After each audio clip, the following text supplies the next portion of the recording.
all these things. Yeah, you can actually remove them. Can you see my screen now? I can see it. Okay, okay, perfect. All right, so um I'm glad that you can see my screen. I'm sure that nothing will disturb us again. All right, so now let's go into it. Let's move. Now, orientation. There is a mindset to skills online or learning anything online. And there was a reason why in our first class or yesterday class, I had to reach out and be like, what is your personality like? You understand? The reason I asked that is not because I want to like just know, I want to know deep things about you or um get get you to start speaking about some things or your past or something. It's just more like to understand basically what you have with your hands. That's what your natural domain is. So what that means is for anybody that is born into this world, right? There's a particular gift or talent that the person possesses, and that gift or talent is what the person can do more than any other person, right? And then there's the personality aspect of some people which dominates the personalities of other people. For example, I am someone that is always like I don't like staying inside. I'm not someone that you would want to put at the background. I'm always I'm always wanting to be at the forefront, right? So if I take any skill or anything that makes me to be like at the background, I'm actually cutting my potential short, right? Even if I will start from maybe background or something, but that will never help me realize my potential. For me to realize my potential more, right, I would have to now step into the forefront. I don't know if you understand what I'm saying. Mm. Yes. So that's why I had to ask, oh, who are you? Before you lift a finger, who are you exactly? So what is that personality? Are you the outgoing type? Are you an extrovert and into I know people will be like, oh, those things doesn't matter. They actually matter, right? Are you the quiet type? Are you the shy type? Even if shyness can actually be worked on, but then are you the person that always like to stay in the background? You don't like being at the forefront, right? So you have to ask yourself that question. And for you to get like a sneak peek of what how to answer it, I'll send you a website right now. It's called 16personalities.com. What it helps you to do is you answer the question you first of all answer the questions that are therein, and then from the questions it gives you the kind of personality that you are, and even recommend some careers that you can actually start pursuing right now. You understand? I don't know if that makes sense for you. Yes, yes. So I've sent the website to you. Your next class, that is before your next class, or even you can do it after this class. You can go and check what your personality is. I mean, answer the question like with all honesty. Don't lie. Just answer the questions with all honesty, and you will see the results that it will give you. Right? All right. So that's it for that. Now let's go into what is a virtual assistant. Who is a virtual assistant? That thing is supposed to be who is a virtual assistant? Please confirm that you can hear me clearly. I can hear you. All right. So, who is a virtual assistant? Now, what people think when they hear virtual assistant, the right is it sorry the left side is saying people think that virtual assistant is an office assistant online. That's like what they think, an office assistant, but it's not true. But two, they also think that it's someone that just follow others. Now, when they just think that oh maybe they are like slaves, they're like people that oh, when you tell them to go here, they will go here. When you tell them to bounce, they'll bounce. If you tell them to jump, they'll jump. If you tell them to stay, they'll stay. And they also think that the skill is also a low value skill. That's if that people that are virtual assistants, they're actually they have low value, like they are not valuable because the skill is looking like because it's like people see it like the person is a slave, you're a slave to the master, so they'll just think that oh, it's a low value work. And then people also think that you need a certificate to start, which is not true. And then another one is that they work for people also think that they work for whoever at any price. So like they can work for anybody, like anybody that comes to them, they can actually work for the person. And these things are not true. And that's why you are seeing the XXXX sign. Do you understand? That's why you're seeing the Mm. XX sign. So now that's what people think, but that's not what it actually is. This is what it actually is. Number one, it's a remote business support professional. I say a remote business support professional. You have to think about yourself as a business person. You're a business person. You're basically helping the business to solve problem.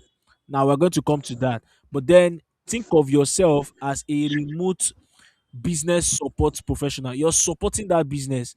You're not just an office assistant. You know, there's office assistant. An office assistant does not know anything about the business. An office assistant is just they just follow orders. They don't make research. They don't do anything that's intense. It's just you are the one that will actually give them the work to do. But a business support professional actually knows about that business. That's one. Two, he would even go the extra mile to ensure that some problems are being solved, in that particular business. And that's why they are called the business support professional. The second one, they are problem solvers who saves time. That's in fact, that's one of the things you are selling as a virtual assistant. You're a problem solver, deep problem solver. Anytime that you're being given a task, you're basically giving that task to solve that problem. And not just that, to also save time. The reason why you are employed as a virtual assistant, or you are being engaged as a virtual assistant, is because they want you to save them time. That time that they'll use to do that task they are giving you, they'll give it to you so you can help them to save time. Another aspect is that is a high value service provider. Yes, they are high value. They have lots of skills in their toolbox. If you're a virtual assistant, the good virtual assistants that I know, they know how to do a lot of things and they know how to maneuver a lot of things online, right? That's why they are called high value service provider. They actually have lots of skills in their toolbox and they utilize these skills to solve problems for that business, right? The fourth one is that is someone that delivers results. Yes, you can't be a virtual assistant and you're not delivering results. You have to deliver results. That's the fourth one. The fifth one is that is an independent business owner. Yes, you have to think of yourself like a business owner. You have to think of you're not a freelancer. You're a business owner. Why? Because you are helping a business to you are solving a problem for a particular business. That's why you exist. Do you understand? Yes. Perfect. Should I continue?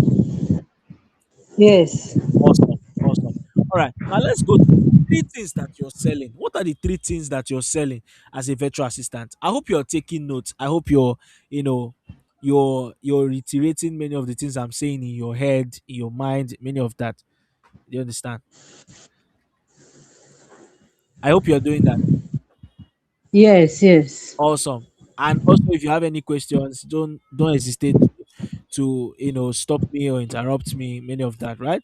Now, what are the three things you're selling as a virtual assistant? The first thing is time, right? Time. You give clients back their most precious resource.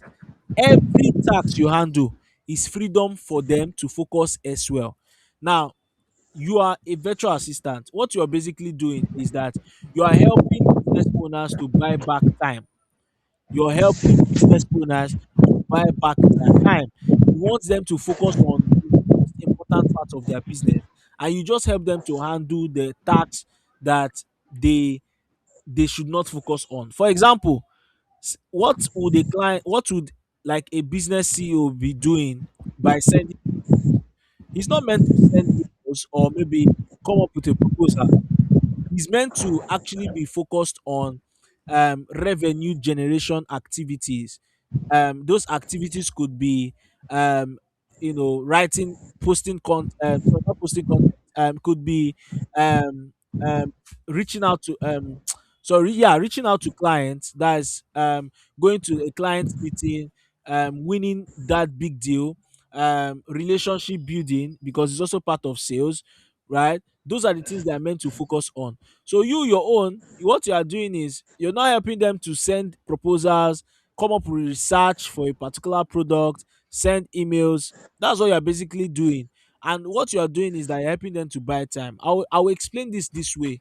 Let's think of it like I have clothes that I want to wash. Normally, during the time of when the laundry guys were not really popular, you would want to wash them by yourself. But there's a time you get to when you have, lots of box. You will not need to do that, because that can be time consuming. You agree with me? Yes. Can be time consuming. You would um you would spend time 2 hours, you are still washing clothes, especially if it's like, the clothes are a lot, right? So for you to buy back that time, because that's what the wealthy people do. For you to buy back that time, you would have to now dedicate that tax to the laundry guys.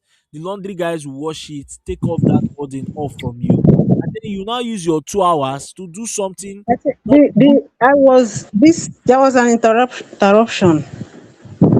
Yeah. I didn't get the last things you said. What did you hear me last? Sorry. You say it's time consuming. That's Yes. the last thing I heard. Okay. It can be time consuming, right? So, but for you to now buy back that time, you now take those clothes to a laundry guy, right? So that laundry guy will now lift off that body from you by helping you to wash your clothes and many of other stuff. And then what that will now do is you now use that 2 hours to focus on doing something much more productive that can bring you more money. You understand? Mm. This is also the reason why, instead of you cooking and doing many of the tasks that you're doing, many people will just go and get a maid. So what the maid will do is it will help you to take your children to school, help you to do many of those tasks, so that you can focus on maybe your career, or focus on other activities that can actually make sense for you. Do you understand? Yes. So this is what you're actually selling as a virtual assistant. You're selling time. The second thing is that you're selling organization. A lot of business owners, they don't know how to organize. They're not organized at all. They don't know how to organize files. They don't even know their schedules are clustered. They don't even know. They don't even know when they have meeting. I can tell you. So what you are doing is you're helping them to organize these things.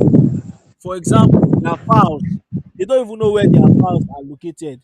You are the one to help them to organize those files and tell them that this is where the files are, right? Another thing is that their schedules, most importantly, if for example now they say, oh, maybe they have a meeting with a client, right?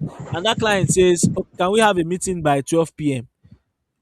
On Wednesday next week. Your work as a virtual assistant is to take that information, that, oh, okay, this man is having a meeting by 12 p.m. on Wednesday. You set it up on Google Calendar or whatever platform that you use, but mostly Google Calendar. You set it on Google Calendar, set up that meeting, and immediately when it gets to the day that you would have that meeting, maybe that day, that morning, you remind the boss and be like, you have a meeting by 12 p.m. And let's say, for example, another client wants to fix a meeting, and let's say he fixes the meeting by let's say by 1 p.m. You say, okay, does 1 p.m. work for you? Your boss can be like, no, okay, then you'll be like, okay, the meeting is by sorry, sir, you have a meeting by 12 p.m., and I think the meeting will span to around 1 p.m. So I think you should schedule the meeting for like 2 p.m. I think that works. And then what you are doing is that you're informing your boss or your executive and be like, okay, so this is the time that works. And your executive, okay, let's do it 2 p.m. And so you take back that information and you go and schedule it for that person. Do you understand? Do you understand? Yes.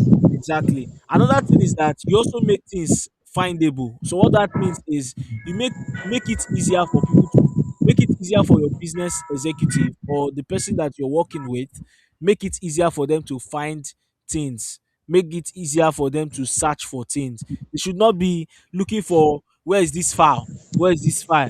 Ah, when they have you, you're basically there to help them to organize these things.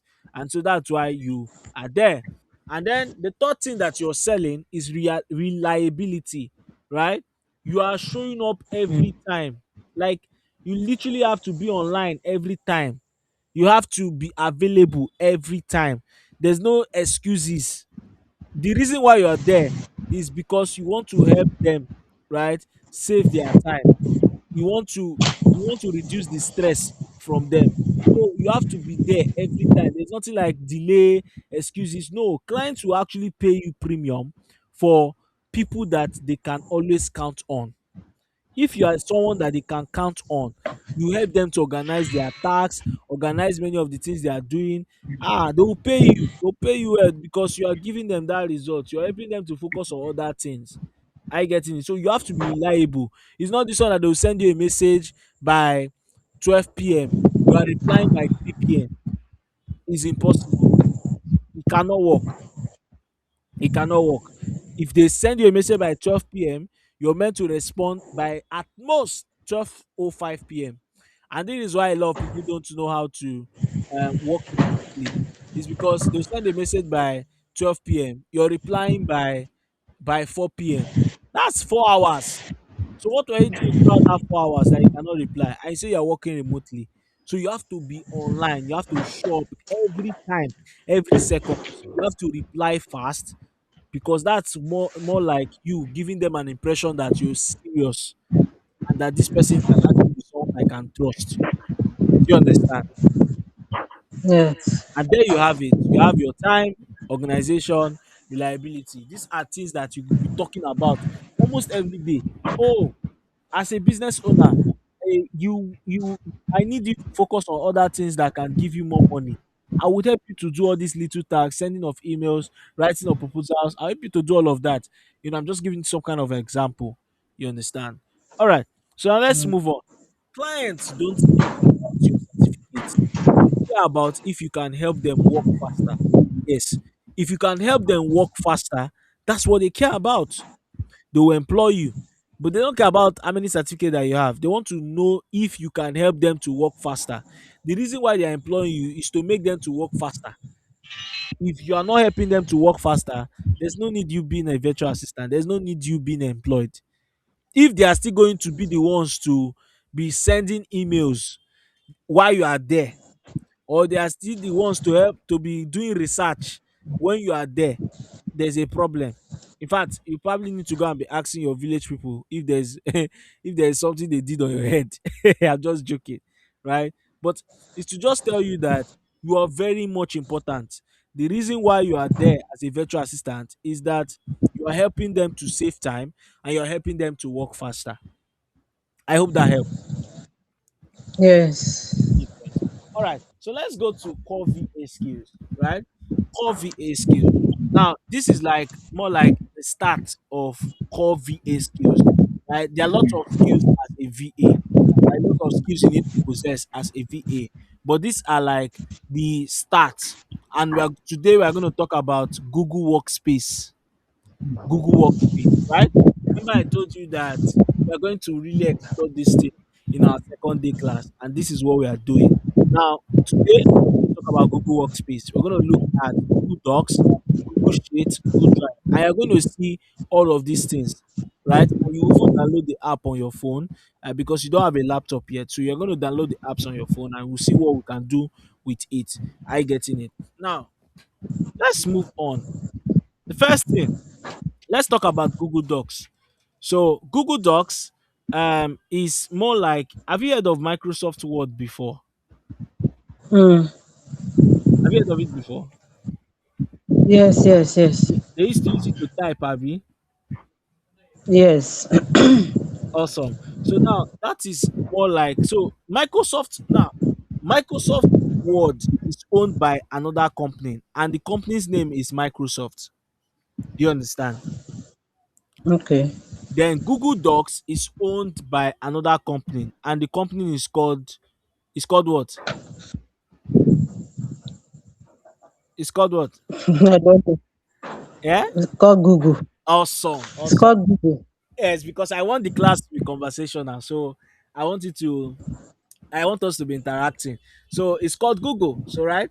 And Google Docs is actually very sweet. I call it sweet because Microsoft Word, you'd have to install the app on your, like, you have to install the desktop, like the desktop app on your PC before you Mm, start using it. There, I don't think you have mm, to, I don't think you use it online. And it's still complex. There are people that don't even still know how to use it. But Google Docs now came up with a very sweet approach, right? And we're going to explore that pattern now. Look at what it does. All these things are just English, right? They are English, but it's actually top priority. We're going to go to Google Docs right now, and we'll see what it looks like. We'll open Microsoft Word. So just give me some sec. I want to I want to I want to open Microsoft Word so that you can see how Microsoft Word looks like. And then we're going to now go to this thing, what they call it, Google Docs, and see what it looks like, right?